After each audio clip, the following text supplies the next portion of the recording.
ulang. Assalamualaikum warahmatullahi wabarakatuh. Waalaikumsalam warahmatullahi wabarakatuh.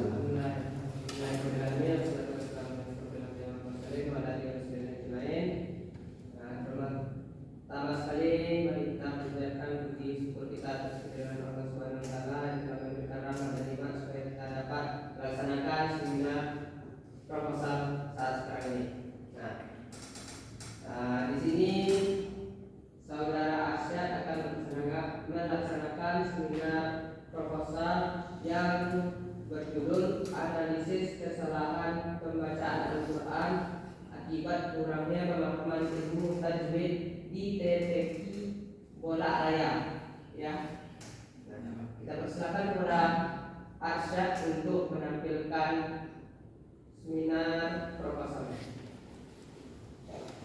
Terima kasih kepada Bapak dosen pembimbing dan kedua dosen penguji. Di sini saya akan mempresentasikan proposal saya yang berjudul yaitu analisis kesalahan pembacaan Al-Quran akibat kurangnya pemahaman ilmu tajwid di TPQ Bola Raya. Adapun di bagian bab 1 yaitu latar belakangnya, Al-Quran merupakan kitab suci yang harus dibaca dengan benar sesuai dengan ketentuan tajwid. Kesalahan dalam membaca Al-Quran disebut dengan lahan dapat merubah arti ayat, bahkan dalam beberapa kasus dapat menghilangkan maksud aslinya. Namun faktanya menunjukkan bahwa masih banyak siswa maupun remaja dan masyarakat yang belum dapat membaca Al-Quran dengan benar. Kesalahan yang berulang dan tidak diperbaiki dapat mempengaruhi kualitas bacaan, bahkan dapat mengubah arti ayat. Oleh karena itu perlu dilakukan penelitian yang mendalam mengenai bentuk kesalahan bacaan dan hubungannya dengan pemahaman tajwid agar bisa menjadi landasan untuk memperbaiki proses pembelajaran Al-Quran. Di bagian rumusan masalahnya, yang pertama yaitu apa saja jenis kesalahan dalam pembacaan Al-Quran. Yang kedua, faktor apa yang menyebabkan rendahnya pemahaman tajwid. Serta yang ketiga, apa solusi dari kesalahan yang dilakukan dalam membaca Al-Quran. Adapun tujuan penelitian ini dilakukan, yang pertama yaitu mengidentifikasi jenis-jenis kesalahan dalam pembacaan Al-Quran. Yang kedua, menggambarkan penyebab lemahnya penguasaan tajwid, serta yang terakhir memaparkan solusi dari kesalahan yang dilakukan dalam membaca Al-Quran. Selanjutnya di bagian manfaat penelitian, yang pertama yaitu manfaat teoritis, berguna untuk menambah wawasan ilmiah tentang hubungan antara ilmu tajwid dan mutu bacaan Al-Quran. Yang kedua, menjadi acuan bagi penelitian selanjutnya yang berhubungan dengan analisis kesalahan dalam membaca Al-Quran. Adapun manfaat praktisnya, bagi pendidik memberikan gambaran mengenai kesalahan yang umum terjadi dan rekomendasi metode pengajaran tajwid. Yang selanjutnya, bagi lembaga sebagai dasar untuk evaluasi kurikulum dan taksib.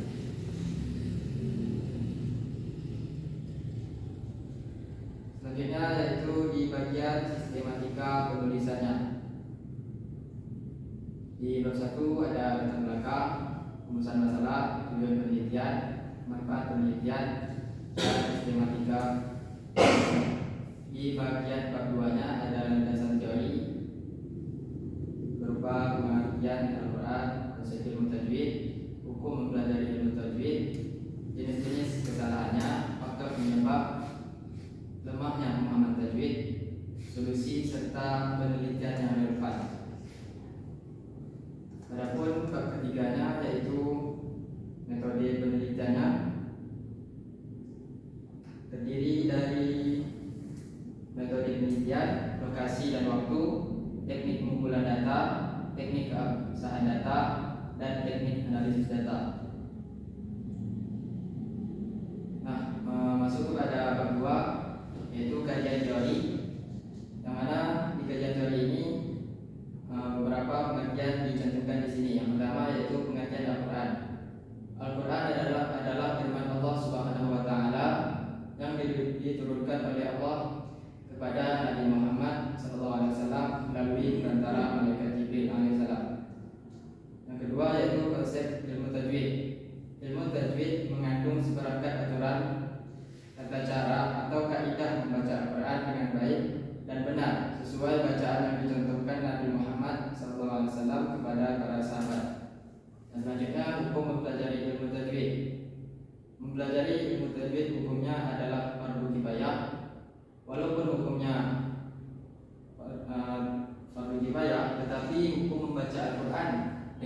bertajwid adalah fardu ain, yaitu wajib bagi semua orang Islam.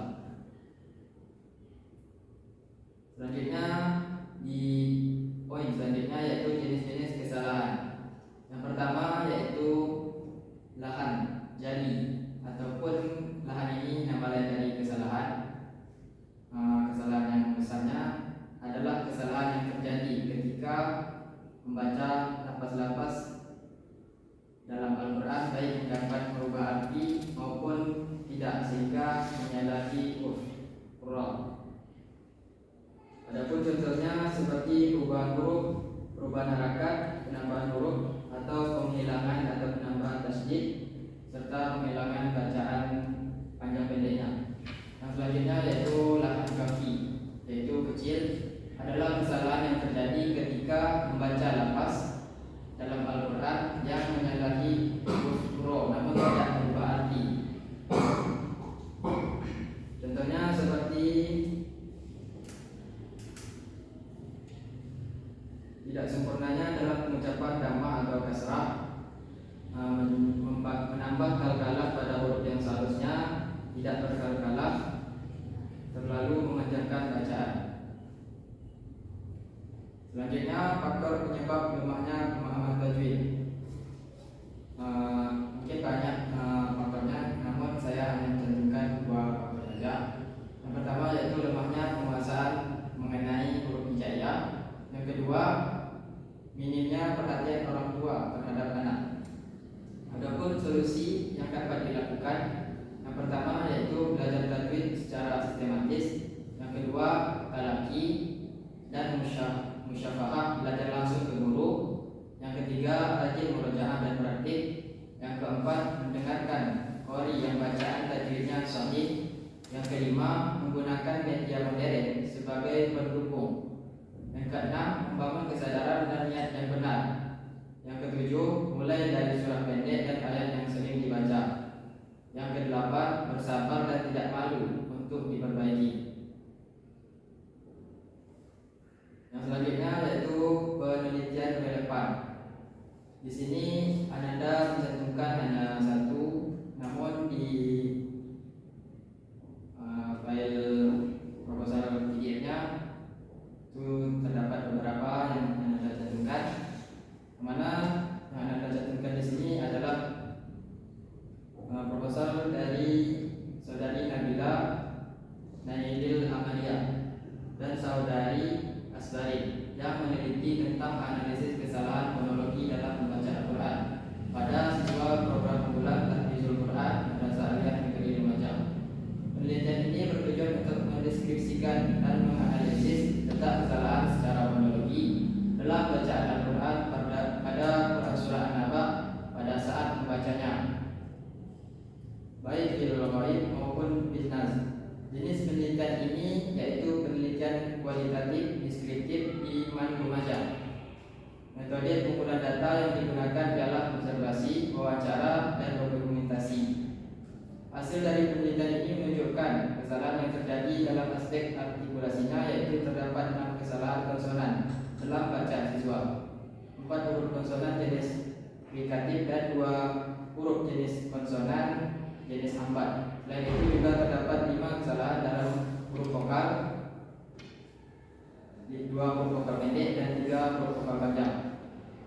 Berdasarkan hasil analisis dari penelitian bahwasanya kesalahan yang terjadi adalah jenis kesalahan error dan mistake yang harus dilakukan tindakan untuk menanggulangi kesalahan tersebut. Selanjutnya masuk kepada ketiga yaitu metodologi penelitian. Penelitian yang Anda angkat ini menggunakan pendekatan kualitatif deskriptif, yaitu metode yang bertujuan untuk menggambarkan secara sistematis dan mendalam mengenai faktor-faktor penyebab rendahnya pemahaman ilmu tajwid.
pertama yang dibahas dalam menguji data dari beberapa instrumen yang akan diterima. Dengan cara melakukan pengecekan data yang diperoleh selama penelitian melalui berbagai sumber atau instrumen. Yang kedua, triangulasi metode. Dilakukan dengan cara membandingkan informasi atau data dengan cara yang berbeda. Yang selanjutnya yaitu triangulasi antar peneliti, dilakukan dengan cara menggunakan lebih dari satu orang dalam kumpulan dan analisis data. Yang selanjutnya triangulasi teori, dilakukan dengan menentukan hasil akhir penelitian berupa sebuah rumusan informasi. Dan yang terakhir yaitu teknik analisis data. Yang mana teknik analisis data ini berdasarkan Miles di Pemberman yang saya cantumkan di sini terdapat 3. Yang pertama yaitu reduksi data, dilakukan oleh peneliti secara terus-menerus saat melakukan penelitian untuk menghasilkan catatan inti dari data yang diperoleh dari hasil penggalian data. Yang kedua yaitu penyajian data adalah sekumpulan informasi tertata yang memberi kemungkinan menarikan kesimpulan di tahap selanjutnya. Yang selanjutnya yaitu penarikan kesimpulan dapat dilakukan dengan cara membandingkan kesesuaian pernyataan dari objek penelitian dengan makna yang terkandung dengan konsep-konsep dasar dalam penelitian tersebut. Mungkin sekian presentasi dari Amanda. Selanjutnya Amanda kembalikan kepada Bapak dosen di. Terima kasih kepada Arsyad menyampaikan proposalnya. Lanjut ke dosen Mundi untuk menilai dari minat proposal saudara. Kepada dosen Mundi 1 disilakan. Baik Pak, terima kasih sebelumnya kepada Bapak dosen ini telah mendidik saya terkait proposal saudara Arsyad. Berdasarkan isi dari proposal saudara sudah bagus, baik dalam kata pengantar, dari isi maupun daftar pustaka.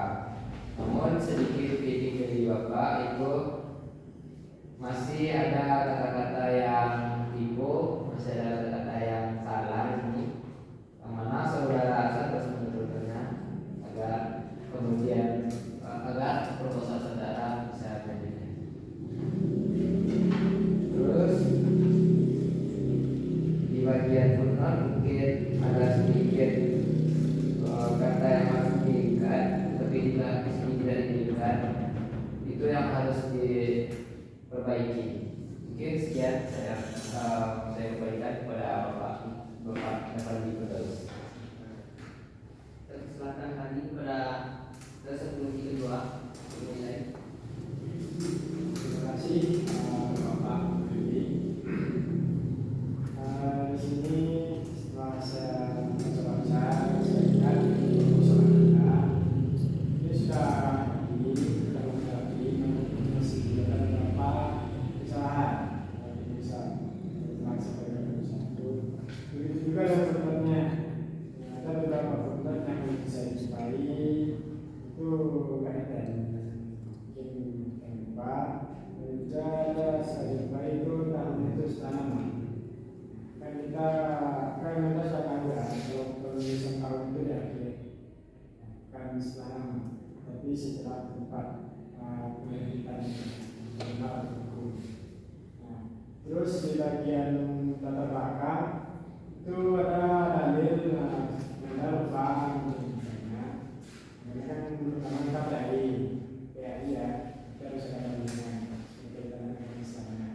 Yang kedua anda memberikan lewat Al-Quran, ya, semuanya kan.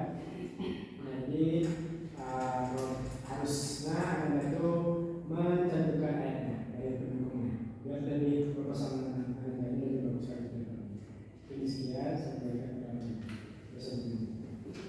Tadi dosen penguji tadi, apakah Asad mengerti atau paham dari tingkat tersebut? Terima kasih kepada dosen pembimbing Bapak Dr. Padi Firdaus, MPDI, dan dosen penguji 1 dan 2, dosen penguji Bapak Dr. Ahmad Zaki, MPD, dan Bapak Dr. Hamid Ghazal, MPD, selaku penguji 2. Terima kasih kepada Bapak dosen yang telah memberikan kritik dan saran kepada saya. Semoga apa yang Bapak kritik pada saya bisa saya perbaiki dan proposal ini bisa lebih baik ke depannya.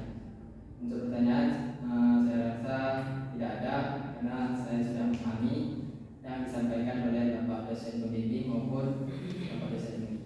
Sekian, saya kembalikan